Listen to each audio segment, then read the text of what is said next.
अक्सर हम लोगों ने हमने हाल ही में टेंस खत्म किया। आज फिर से हम इस पे चर्चा करते हैं ताकि इसकी छोटी-छोटी बारीकियों को समझ सकें, ताकि ये हमें परेशान ना कर सके। हम टेंस उसे कहते हैं जहाँ पे क्रिया या काम की बात की जाती है, ठीक है? और काम पे 2 तरीके से अधिकार जताया जाता है। और देखा जाए वो 2 तरीके कौन-कौन से हैं। कभी-कभार इस पे कर्ता अपना अधिपत्य जमाता है, तो कभी-कभार कर्म अपना अधिपत्य जमाता है। यदि कर्ता इस पे अपना अधिपत्य यानी कि अधिकार जमाए, तो उस समय हम कहते हैं एक्टिव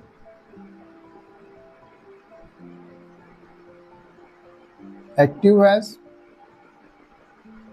और जब कर्म अपनाए, अधिपत्य अपना दिखाए, तो उस समय हम इसे कहते हैं पैसिव एज।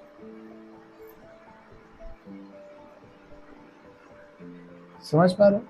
इस टॉपिक में हम इसको 4 तरीके से पढ़ेंगे। सबसे पहले नंबर पे हम समझेंगे कि एक्टिव वाले सेंटेंसेस को कैसे बनाया जाता है।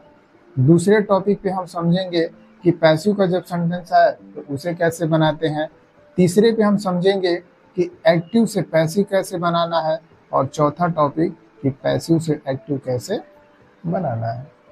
अभी हम पिछले क्लास में समझे थे कि एक्टिव का सेंटेंस कोई भी आता है तो हम उसे ट्रांसलेट कर सकते हैं, जिसे अक्सर सारे बच्चे टेंस के नाम से जानते हैं। लेकिन तुम लोग अब दोनों तरीके से जानोगे कि अगर केवल टेंस का नाम लिया जाए तो तुम लोग समझ जाना कि एक्टिव वॉइस की बात की जा रही है। समझ गए? और दोनों तरीकों से आप समझ जाओ कि जब उस वाक्य में कर्ता प्रधान रहे तो एक्टिव रहता है, और जब कर्म प्रधान रहे तो वो पैसिव रहता है। इसे अलग नाम से भी बोला जाता है।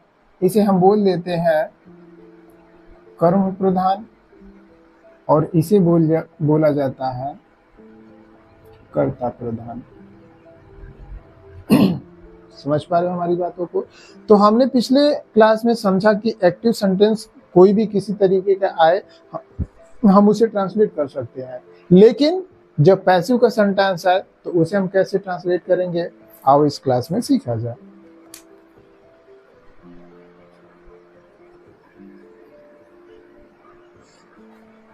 इसकी नियमावली को सीखने से पहले मैं इनके बारे में और बता देता हूं कि ये कितने खंडों में टूटे हैं। जैसे कि हम जब टेंस पढ़ रहे थे तो देखा कि एक्टिव का सेंटेंस सबसे पहले 3 भागों में टूट जाता है। पहले का नाम क्या है? प्रेजेंट। दूसरे का नाम है पास्ट, और तीसरे का नाम है फ्यूचर, जिसे हम टेंस लिख देते हैं।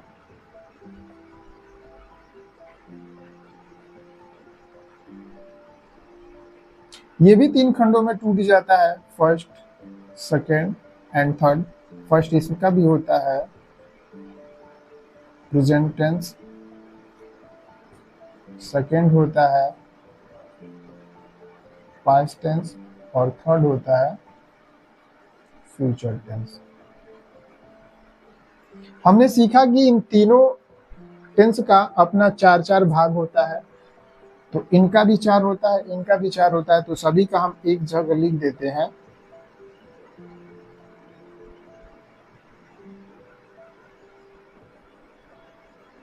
ठीक है, नाम सभी का सेम रहेगा।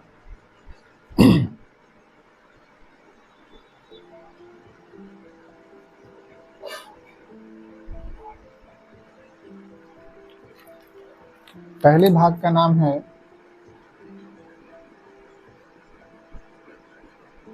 Indefinite tense.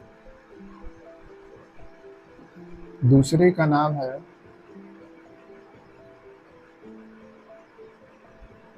Continuous tense.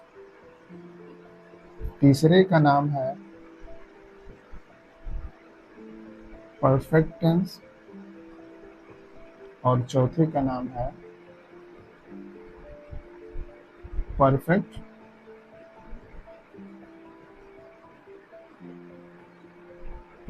Continuous tense. जब भी अब टेंस का नाम लिया जाए तो टोटल टेंस का रूप ऐसे चलता है, ठीक है, और अलग से कोई नहीं आता। अब कोई अगर नया बनता है तो वो कंडीशन हम अलग देखेंगे, लेकिन जब भी टेंस का नाम लिया जाए तो तुम्हारे दिमाग में इसका इमेज सबसे पहले आना चाहिए कि टेंस हम उसे कहते हैं जहाँ पे काम, जैसे क्षेत्रीय भाषा में